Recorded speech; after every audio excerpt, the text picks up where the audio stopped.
Pete Hegseth is already seeing fierce resistance to his new Pentagon press restrictions. Nearly all of the Pentagon press corps were forced to surrender their access to the building this week under strict new rules laid down by the defense secretary.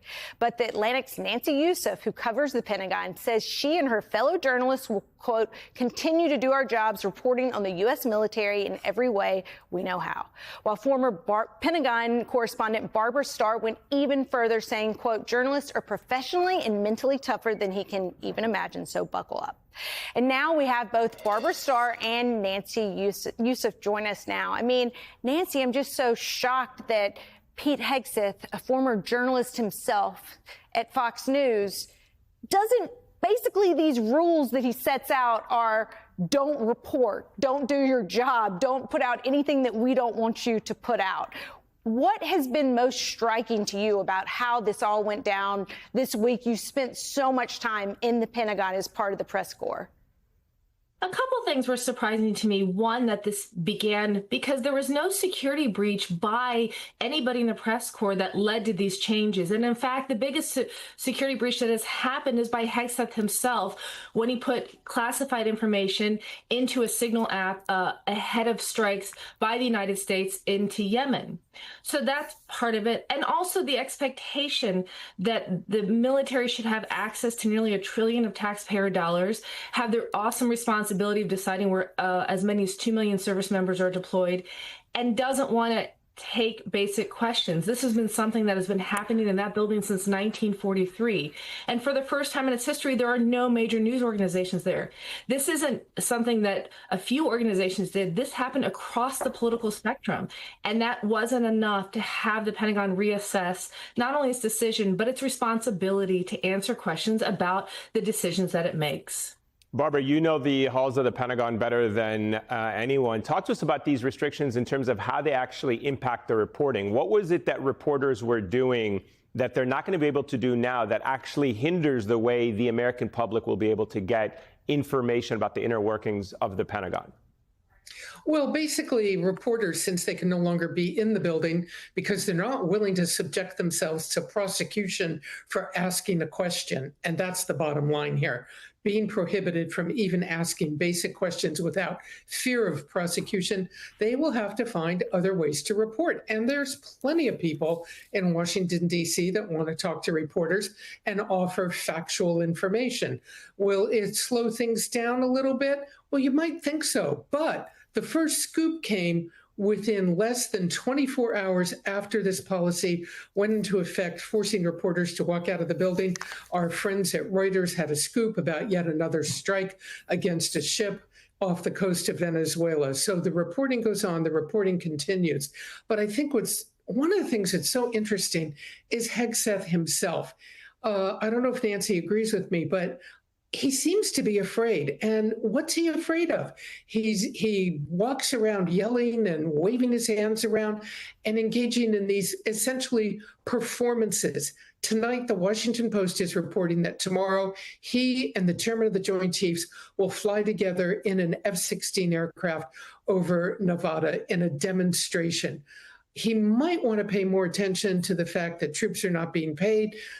Military families, like everyone else in America, struggling with rising costs, bills, food prices, but he's offline in F-16. Nancy, what are you hearing from your sources? Do you think this is going to impact your ability to do your job day in and day out?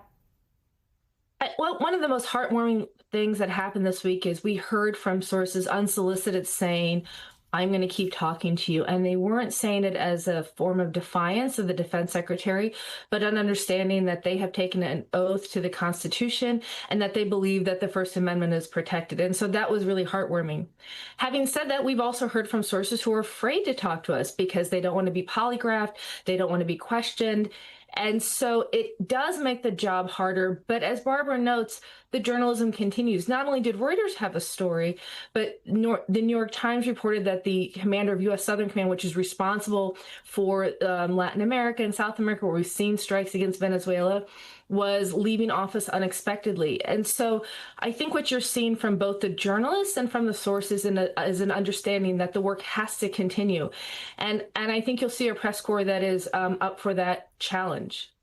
Barbara, what message do you think it sends to the rank and file about how the institution of the Department of Defense, Department of War, is being run and what it stands for, beyond the risks of speaking to reporters, and is that going to lead them to get polygraphed for leaks and things like that?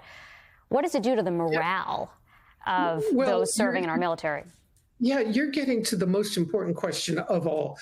There is no question the military reflects the country. There are many people in the U.S. military who support President Trump, support his agenda. There are people who do not.